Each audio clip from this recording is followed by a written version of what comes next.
after David retired, I asked him, I said, so how's that retirement thing going?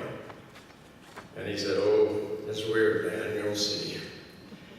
Well, I always thought that my late wife and I would probably just retire to Nesquint, where we have a little cabin, and just retire there. So I started thinking about what Kennedy said. I thought, well, maybe we should just take a run down there for a couple of weeks or a month maybe, and maybe 2 months, and just see how that feels. Well, I didn't make it to 2 weeks before I knew the name of every seagull, where the winds blew, where the tides were. It was like I would go absolutely crazy. There's not enough excitement, there's not enough challenge. And I couldn't get back to the city fast enough. And I had this serious talk with myself, Wieden, what do you really care about? What is driving you nuts? And if you could change one thing before you check out, what would that be? Well, that was pretty simple, and this issue continues to gnaw on me. Because like it or not, the advertising business, I essentially hire a bunch of white middle-class kids, pay them enormous sums of money, and to do what? To create messages aimed at kids of color, kids in the inner city, kids who create the culture that white kids try to emulate. But if you live in the inner city, odds are you don't even realize that advertising is one of life's options. And that's bullshit. That is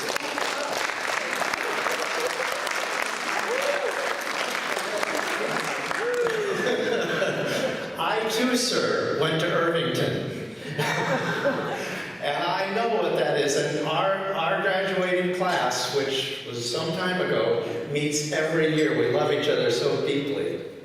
But don't get me wrong, I didn't bring this up because I think Wieden Kennedy is doing a phenomenal job of rectifying the situation in our industry.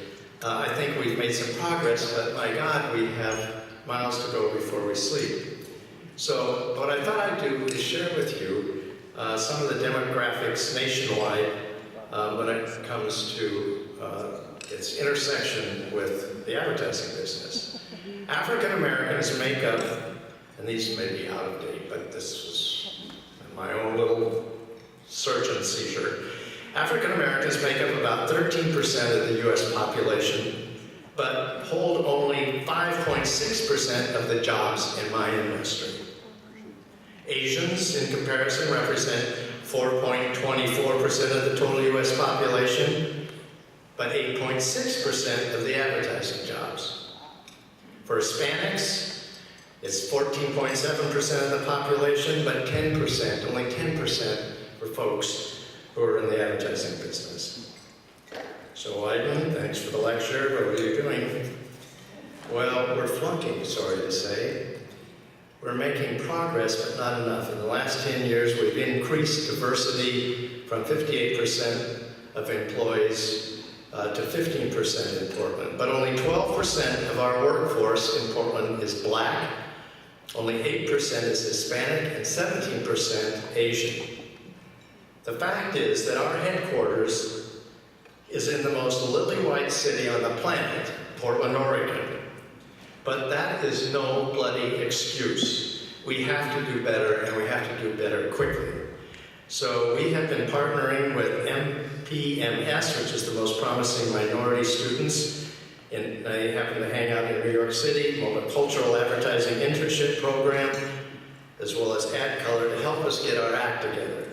For instance, our association with the multicultural advertising internship program, we have a paid summer internship program to target and attract minority candidates. We provide corporate housing within walking distance of the agency, free of charge for 3 months, and hire a third of these interns when the summer ends. But the real question facing us today, and the one I want to put squarely on the table tonight, is even more important. What kind of people are we? What kind of people are we? When it comes to race, We refuse to hunker down with lawyers. This is Wieden Kennedy. We refuse to hunker down with lawyers and spreadsheets and come up with all sorts of excuses and evasive actions. We refuse to end up doing as little as possible and blame it on the damn recession. Are we going to follow our CFO or our higher nature? Are we going to wait for the government, our industry, or our HR department to solve the problem? Or are we going to own up to this mess and fix it? Old men and mature women may recall the words of Robert Percy in Zen and the Art of Motorcycle Maintenance. Quote, "The place to improve the world is first in one's own heart and heads and hand, and then work outward from there." My suggestion would be by getting up close and personal. This isn't just about making a series of statistical changes in agency racial composition. It's about creating openness, opportunity for people. People we may know only faintly and understand even less. In business, as in life, the deeper the relationship, the better. Kennedy's retirement forced me to look at my life more holistically and ask myself some uncomfortable questions. I remember hearing Danny Hawk back in the day inflame my conscience by snarling a rap that included the words, yeah, we can take your culture and sell it back to you. What was that happening? And what was I going to do about it? Where are the black voices? Where are the Asian voices? Where are the voices of white poverty? And why can't I get to the root of this goddamn problem? What is stopping me from working directly with these kids? According to my wife at the time, nothing. Nothing at all. And so my family and I started Caldera, an arts and environmental camp up in the Oregon Cascades for kids at risk, many suffering from physical, sexual, emotional abuse. That was in 1996. We all went into the project feeling, well, pretty good about ourselves, like, man, hey, we're going to make a serious difference in these kids' lives. And we have, no question. But what we didn't understand back in 96 was how profoundly our lives would be transformed in the process. It sounds silly and presumptive, but I must tell you, these children are my family.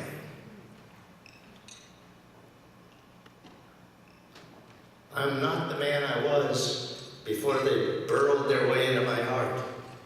They clearly have taught me things no one else could. And without that intimacy, I do not believe any of us who work at Caldera, from the board, the staff, volunteers, the funders, have helped this program develop the way it is, or helped these young men and women find their voice and begin to imagine that they may just have a place in the world. It isn't enough to believe in this program's intent. You have to be connected to the process with all the messiness that implies. My office has to grab me by the hair to get me the hell out of there and come back smelling of campfire and wet dogs, but I'm invested and invigorated. And because of that intimacy, we are a long-term, stick with you, kid, we'll never let you go kind of place. We start working with our kids in the 6th grade and remain with them all the way through college. We have a high school program that meets after school 3 times a month, and these kids spend much of their time after school at Wieden Kennedy. Most of our compelling evidence of success is that students who have come through our program are now returning to Caldera to mentor the young peers while working as junior advocates, artist assistants. Some of them are now pre-med at Howard University. Some of them are teaching actually in the Portland Public Schools. We are also seeing our kids go to college and win scholarships and land jobs. I guess the point of all this is to say to you as clearly as an old man can, there are many, many undiscovered voices out there. Voices that against all odds can rise up and enrich this culture, and perhaps one day change the very nature of the marketplace for the better. Thank you.